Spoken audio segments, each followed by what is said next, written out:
Hi, I'm David with EV World News. We're talking about electric vehicles, green energy, and the stock markets. And today I'm back with our founder and chief editor, Bill Moore, as well as a special guest, Richard Phamdo from Voltaic Marine. How's it going, Richard? Good, guys. Appreciate you having me on the show.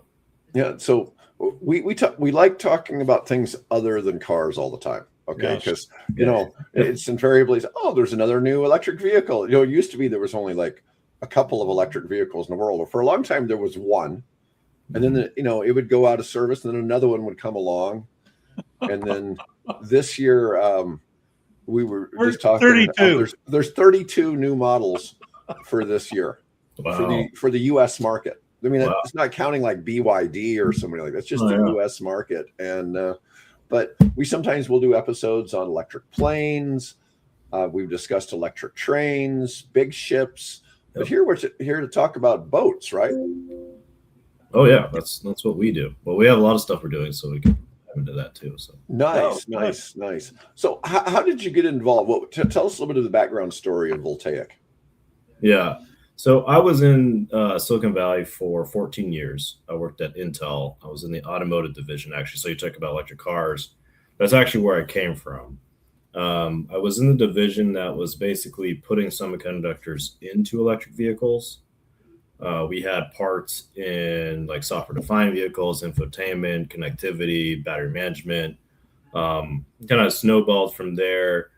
And other systems that I've worked on is grid scale, battery energy storage. I've worked on semiconductors in AI training data centers, factory automation, and kind of across the whole gamut of like putting semiconductors in an electric vehicle all the way to the factories that produce them, to the data centers that train them for autonomy. And I've worked with a lot of the players in Silicon Valley and California.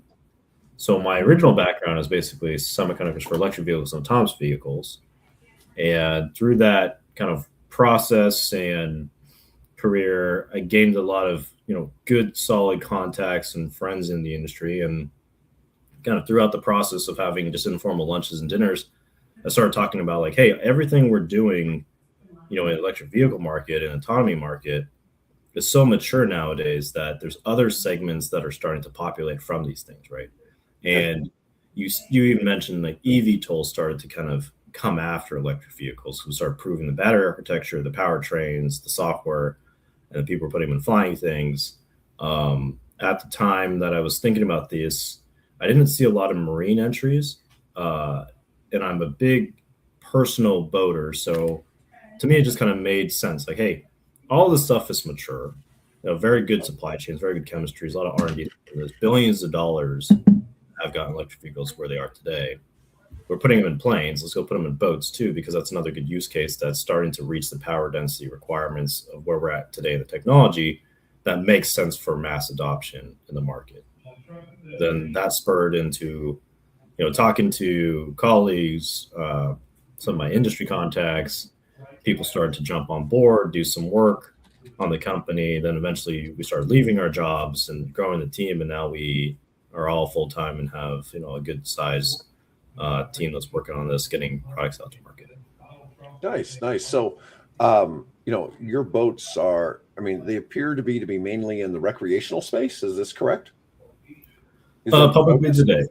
Yeah. So we're building our technology stack very similar to how, Bill and David, you've probably seen the industry, right? When we first went through this electric kind of mass adoption in our current generation, there was a lot of debate about how do you go build the vehicle differently to optimize basically energy density of the vehicle platform, right? Right.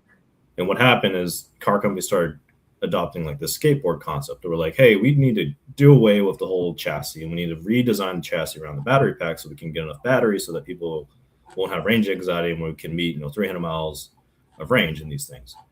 And that, I think, was kind of the simple, brilliant unlock for the land vehicles, where once you started to think like, hey, this has to be a ground up vehicle design specifically around the propulsion stack, that's when we got to these ranges that the industry obviously is now adopting more at mass scale.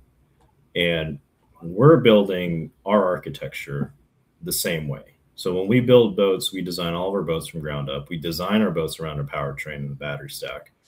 We build our batteries specifically for marine applications. We actually build our batteries to be able to scale into every single boat where we're going to make.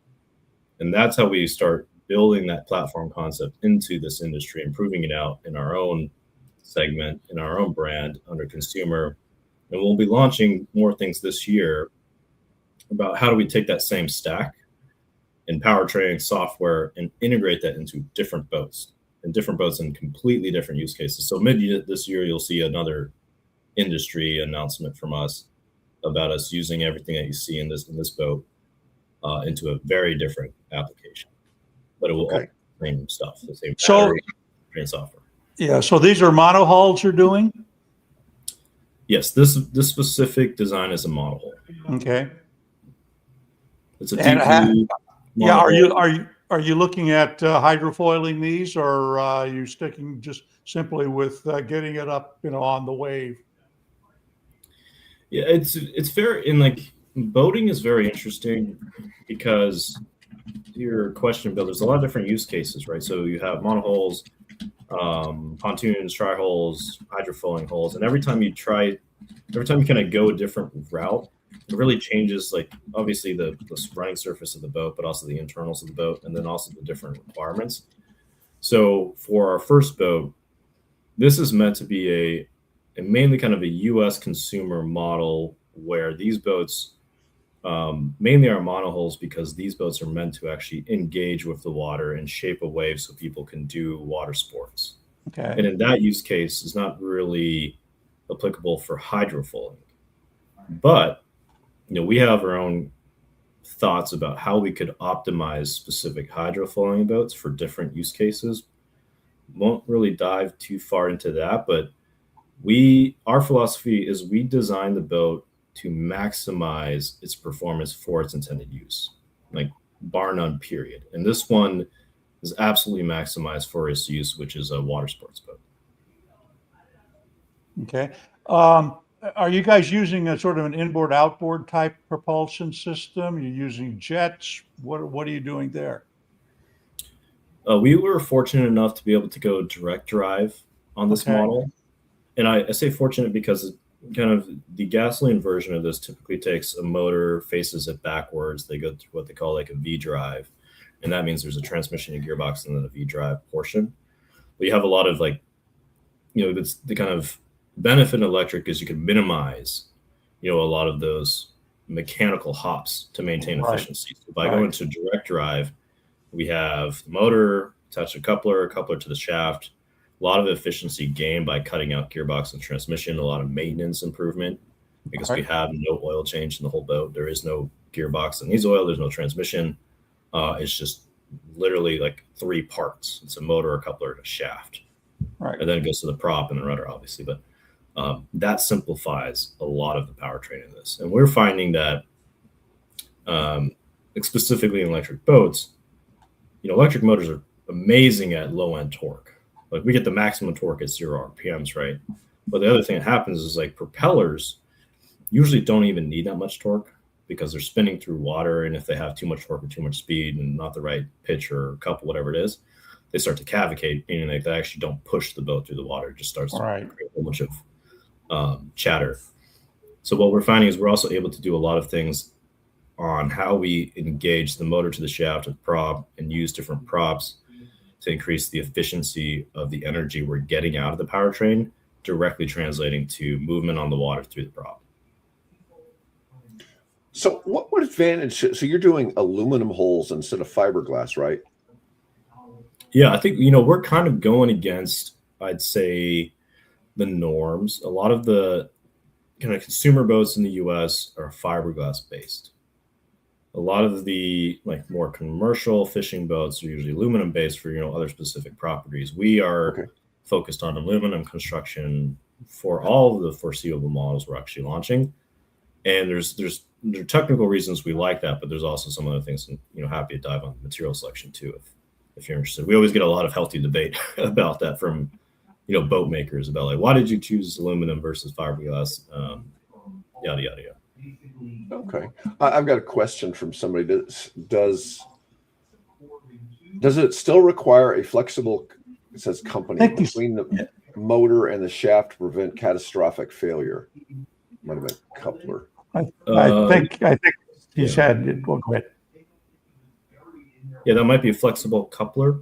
So a lot of electric vehicles do this. They have kind of like a buffer built into the coupler, where like if you take impacts on the shaft, right, or the prop, there's literally like kind of like a rubber coupler, or let's say like buffer between both sides of the coupler that take the brunt of that, protect the motor. I think that might be the question, but that's one way to solve it.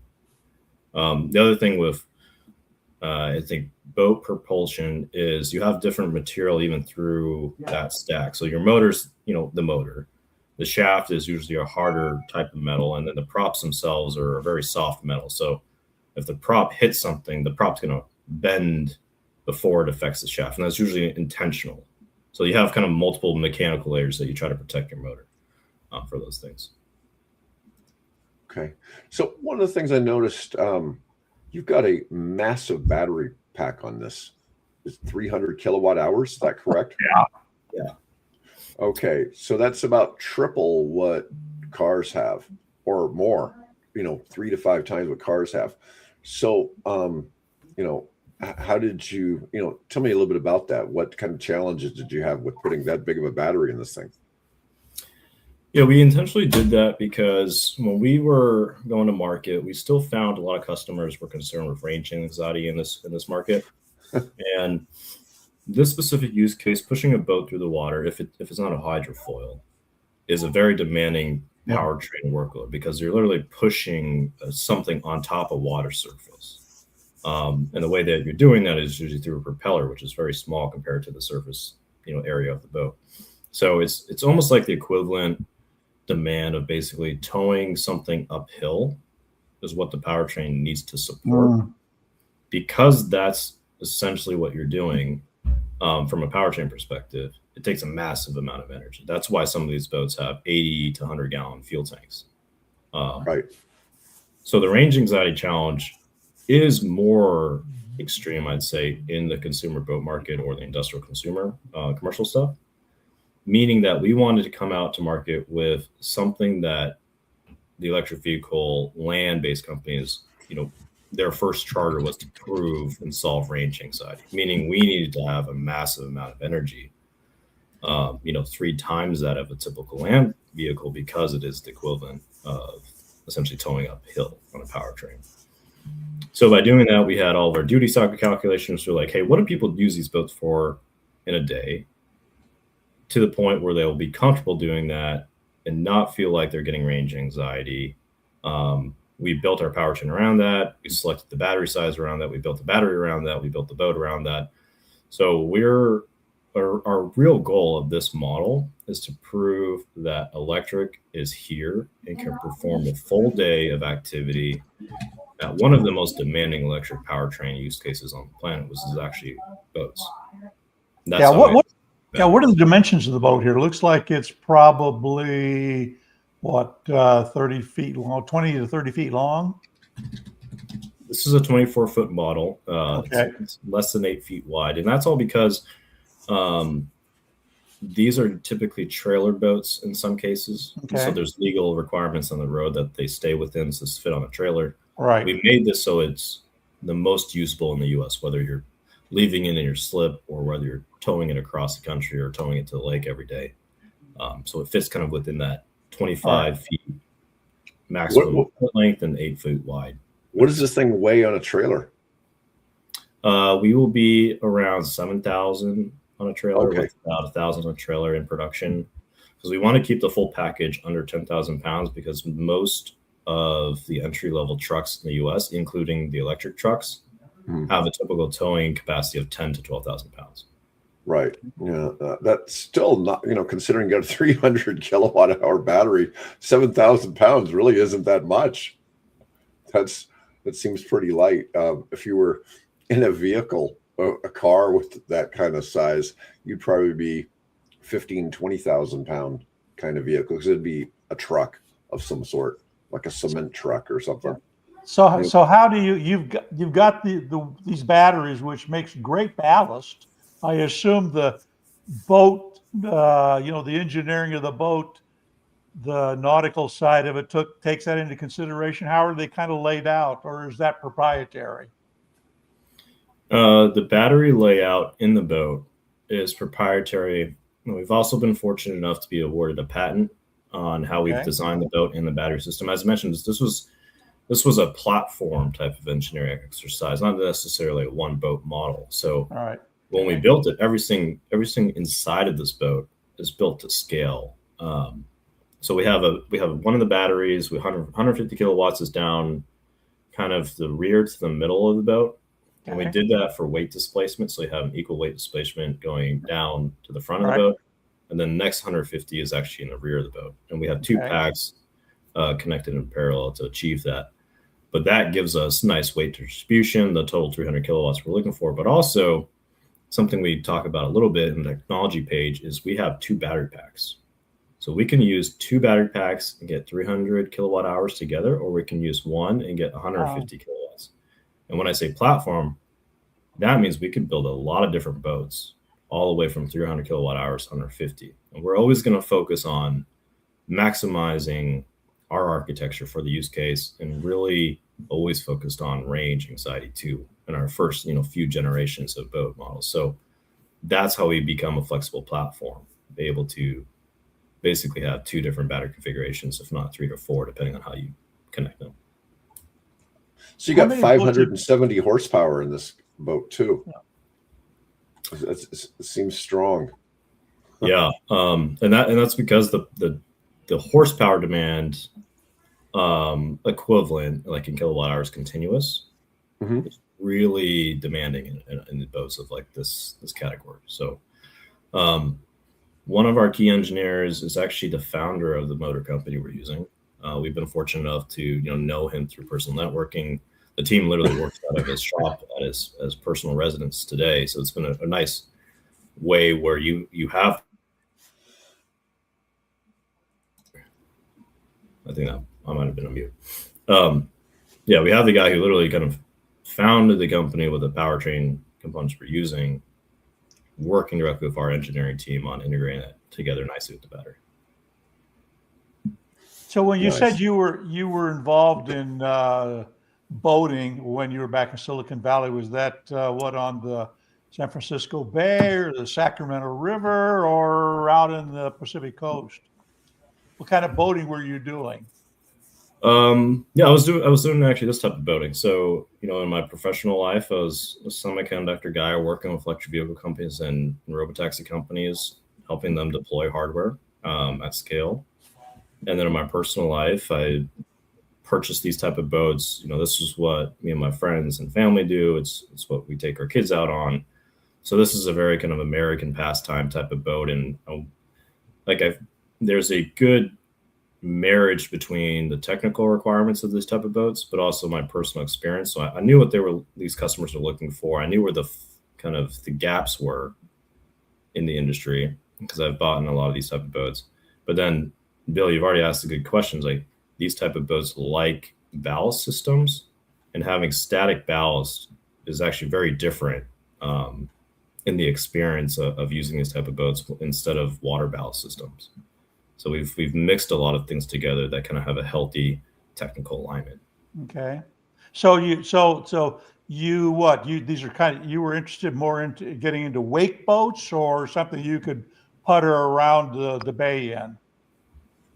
Oh, we're interested in everything. So this is just kind of our first entry to prove, at one of the highest horsepower demanding consumer boats in the market, we can meet the range expectation and the power demands. And then after this, you'll see more models prove that same approach is applicable to very different use cases. So whether it be puttering around the bay, eventually maybe we'll get on hydrofoils. We'll be kind of releasing like a commercial type application mid this year for long duration sea stuff, all basically on the same core architecture we started here. Okay. Yeah, I see on your website you mentioned some stuff for defense. What are your thoughts for an electric boat in the defense space? Use cases. Yes, I think it's always it's always technical alignment. So, one thing that I think the electric vehicle industry also went through was like when they first came out, people started comparing electric vehicles to gas and diesel, and then seeing where the overlap and the gaps are. And, that same thing I think is happening in the EV boat space today. And one thing that's really good about electric is very high torque at low RPM demand. Absolutely will outclass combustion engines there. That's just kind of inherent with that powertrain. The other thing that's really good is very low acoustic signature, very low thermal signature. Also the ability to recharge at sea via mechanical or photovoltaic means. So if you look at like the technical, pair all the best technical advantages of electric powertrain and put that into like a commercial or defense application, and some things will just inherently be a better use case for it there. And that's what we're going to always focus on, whether it's even in the consumer space, commercial defense, is pairing the most advantage of the powertrain with kind of the most advantage in the use case. And that's what we'll be looking at and releasing. Well, we've seen in the war in Ukraine how they've used electric bikes because electric bikes are silent. Yeah. And there's been some real advantages to things like that. So obviously a quiet boat with no heat signature would be certainly a lot harder to detect at night. Yeah. We also have zero water intake to cool the system. So most boats always have to take in fresh water from the ocean or the lake to cool their system, whether you're at sea in the lake. We have zero of that. That makes it also very interesting because you don't need that pipe. We also don't have exhaust out of the boat. So we don't care if the boat's submerged. We don't care if there is no air able to get into the boat or out of the boat. And that also unlocks different things you can play with. Oh, that's kind of a definitely a different aspect. Let's see. So what kind of commercial applications are you thinking? Is it more for like fishing fleets kind of thing? We're not specifically doing a fishing fleet, but I do see a lot of good entries into fishing. Specifically, I'll just mention one company I talked to. They're building a hydrofoil kind of air dampening assist fishing vessel. And it's really good because this is meant for a fishing farm where the farm is in a set spot. And all they have to do is go back and forth, maintain it, bring fish back on a very set route. The other thing that's nice is that, truthfully, the combustion engines exhaust a lot into the water. As I mentioned, they're using 80 to 100 gallons, even for our small boat. Imagine that at scale in a commercial boat. Yeah. That sometimes goes in the air or sometimes goes straight in the water. Obviously, kind of good to keep exhaust away from your farming wildlife. So that marriage of technology, I think that company has found a really good fit for fishing specifically. Yeah, there's I know of at least one. I think they're lobster fishermen in Maine that are using, and I don't know whose electric boat, but they're starting to use an electric boat to look after their lobster traps and things like that. So that's a niche that's beginning to develop. Yeah, and it's great. It doesn't, the low signature noise is also nice. You don't kind of scare away other fish. You don't kind of. So other thing that happened like in marine is, there's a lot of studies about the impact of boat pollution noise, just noise in itself, basically spreading out wildlife from reefs where, they're actually supposed to live in reefs and populate in reefs. But if you're scaring away the wildlife and they go away, and then the tourists go away because they're having more fish, and then also the population gets affected. And there's also stress increases in the wildlife from noisier boats. So I think a lot of these things kind of inherently, are beneficial. Okay. I think most of what we've reported on that's been in electric boats, almost everything's been a ferry, hasn't it? Pretty much. That wasn't really a ferry.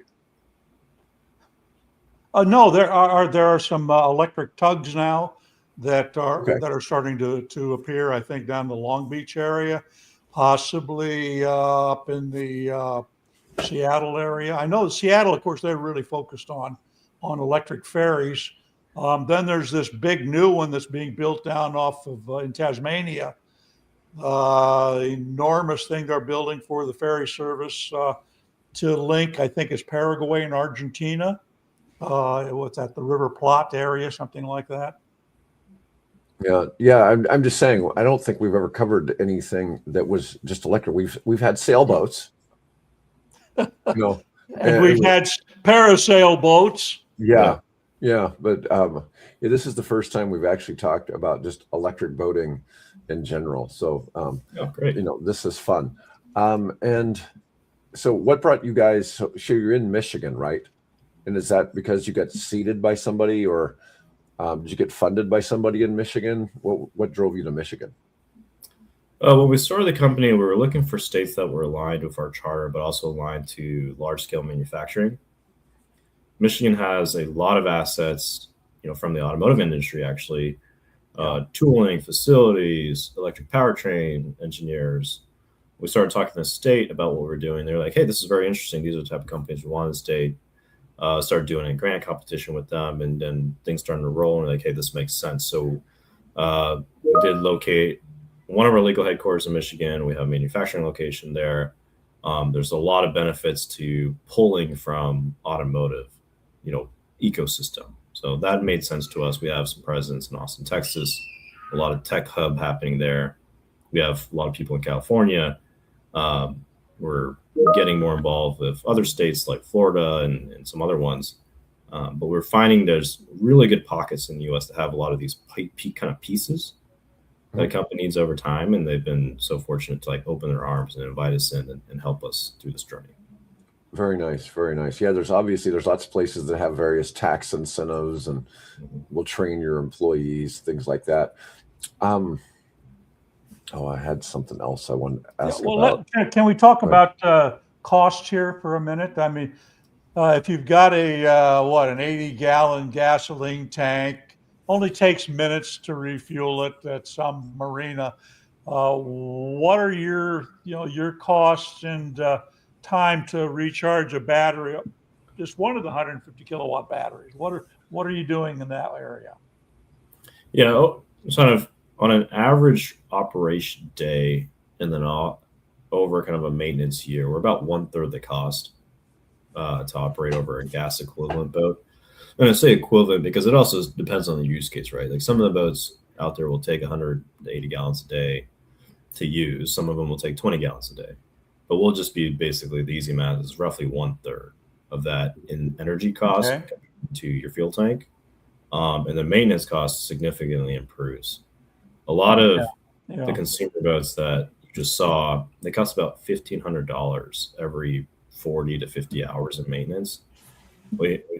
Our maintenance per year is go check the coolant level and make sure that it's full. So we cut out thousands and thousands of dollars of maintenance a year. We also don't need to winterize the boat because we have no oil, we have no water intake to the coolant blocks, etc. So a lot of these typical electric vehicle maintenance advantages carry over directly to electric boats. That's all good for the customer. That's all good for the use case. From a charging perspective, it depends. So we'll support level 2 charging to level 3. So you do the math on C rate. It really depends on the amperage you have.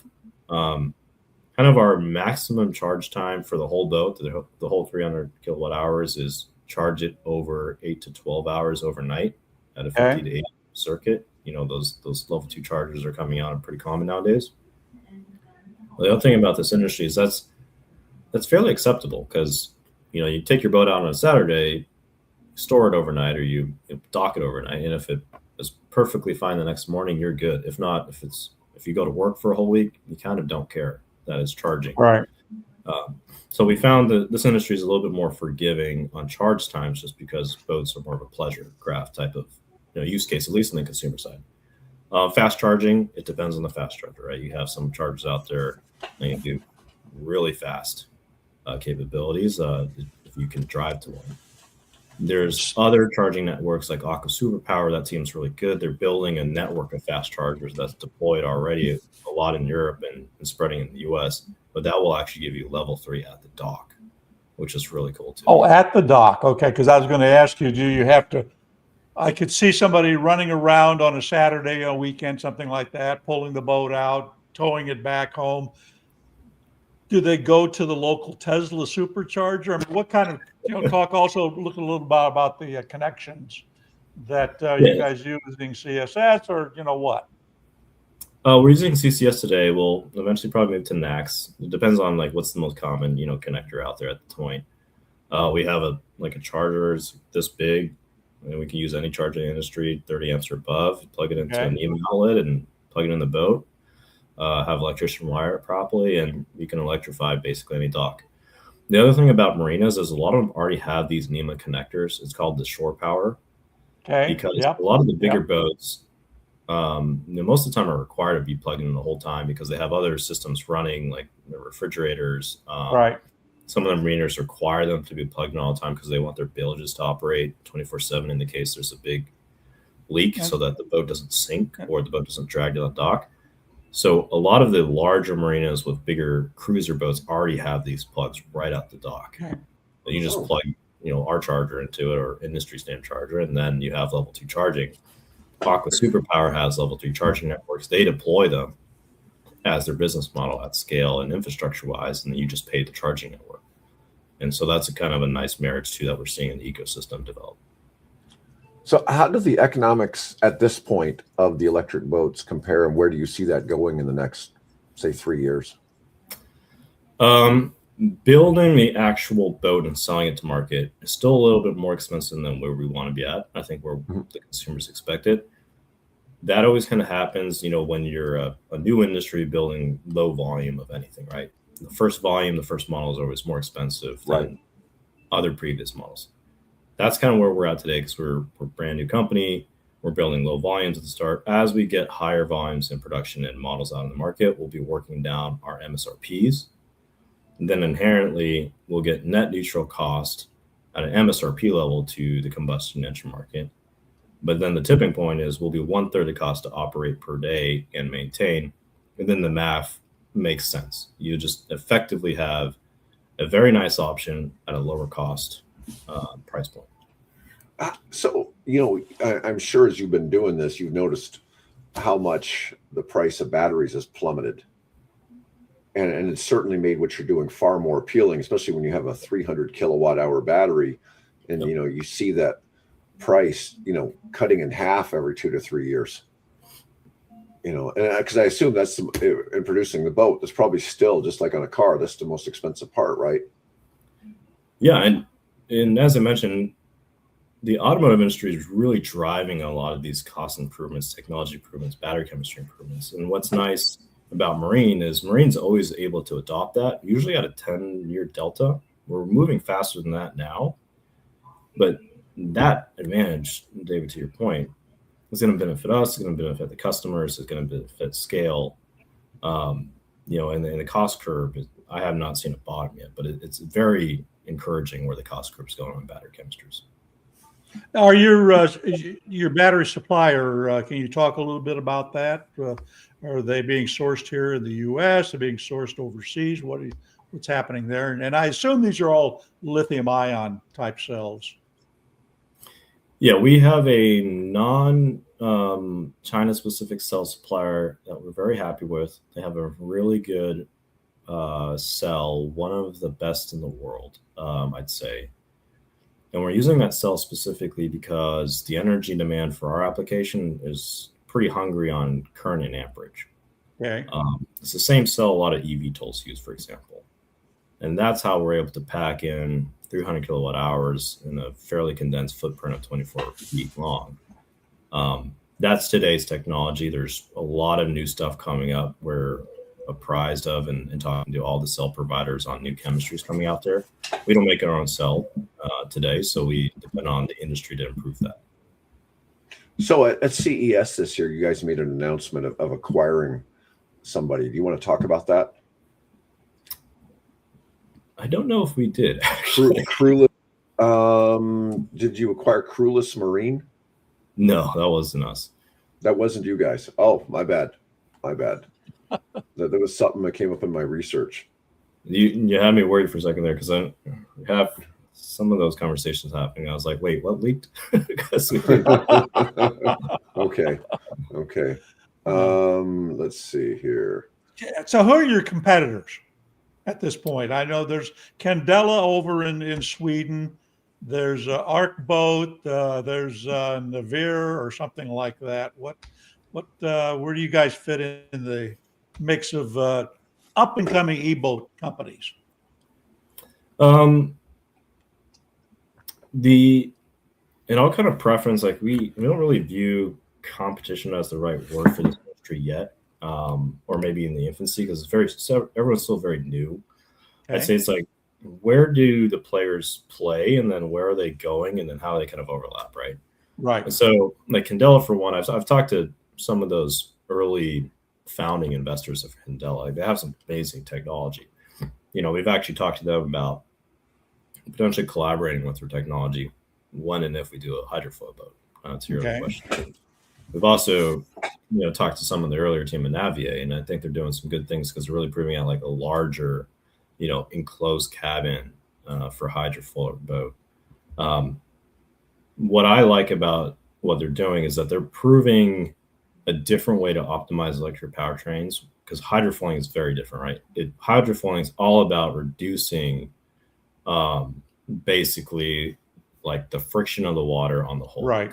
Flying the boat out of it, you get an amazing efficiency at range and speed.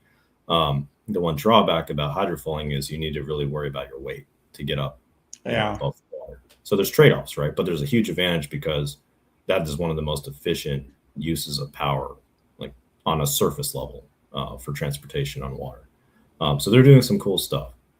Arc Boats, I'd say their first boat in well, at least their first consumer boat, because they had a different one before the Arc Sport, are in the same market. We're both going after electric water sports boat. We're both trying to prove out in a very demanding use case that electric powertrains can work. They've had a lot of good success. Or is it me again? Oh, sorry.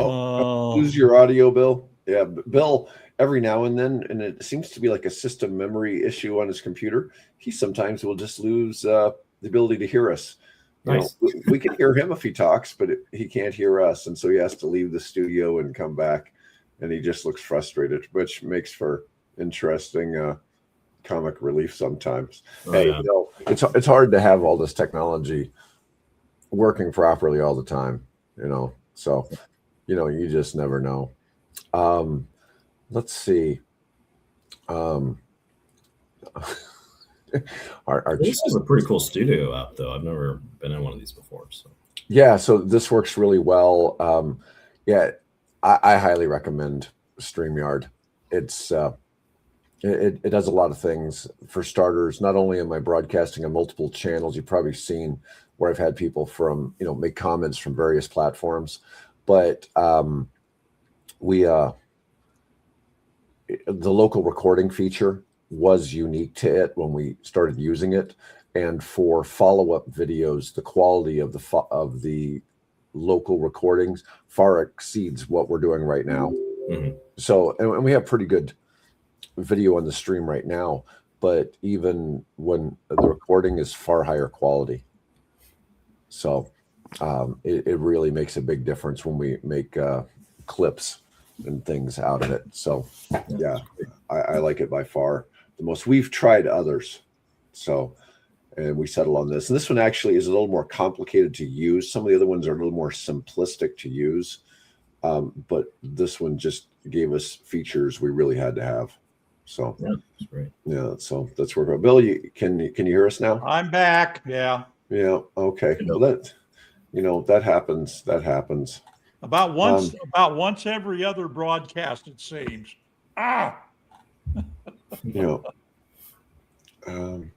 So, what are you hoping to accomplish here in the next couple of years?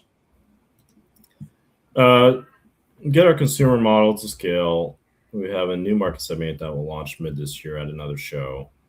We want to get these fielded and then good, solid production maturity with our dealers.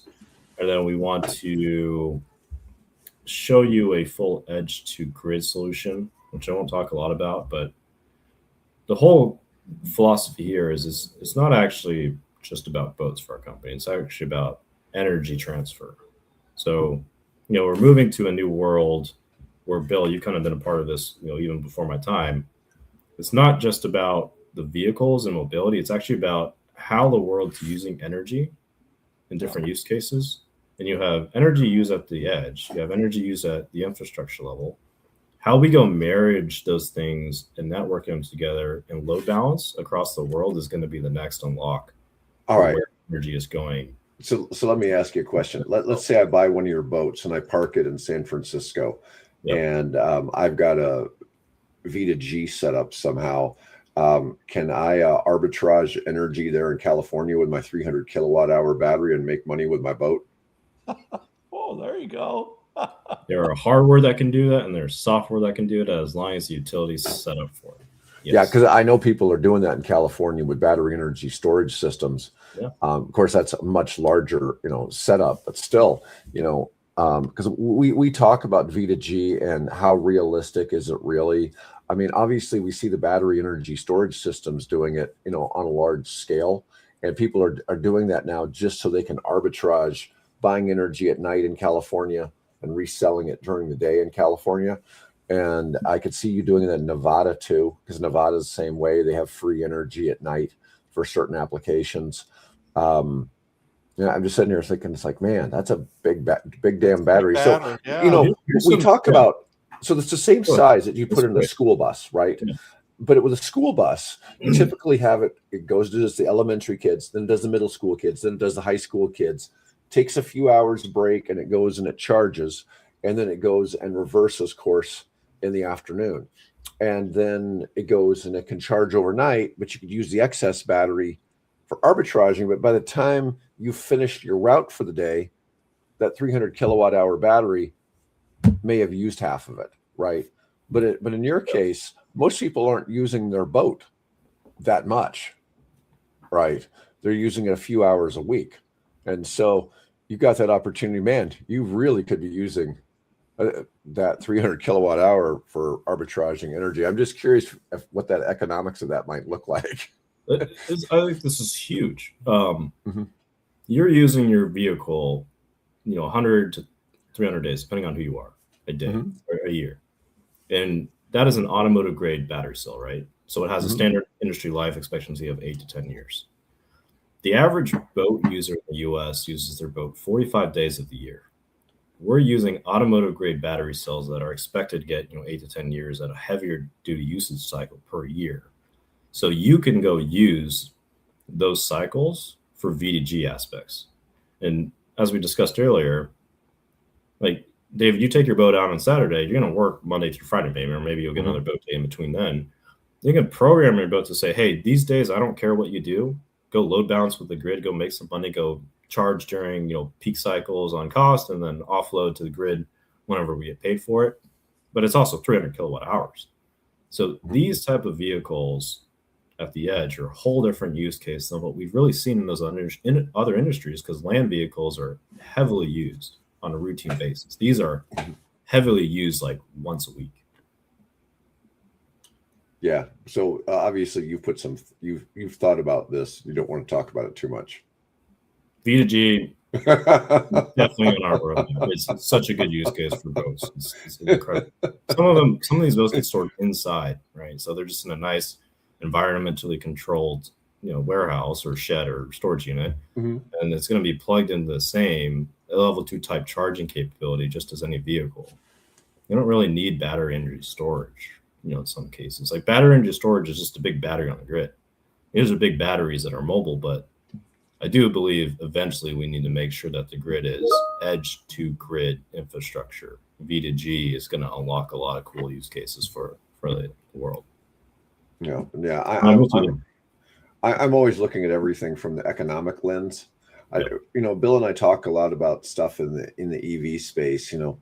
We all want to save the planet and all that, but until you have applications that financially make sense for most people, and especially for businesses, it's hard to make the switch. And when something costs 50% or 300% the cost to try to go green, people just don't get that motivated. And we've got something like the V2G aspect that could pay, prospectively you know, might cover a huge chunk of the cost of your boat.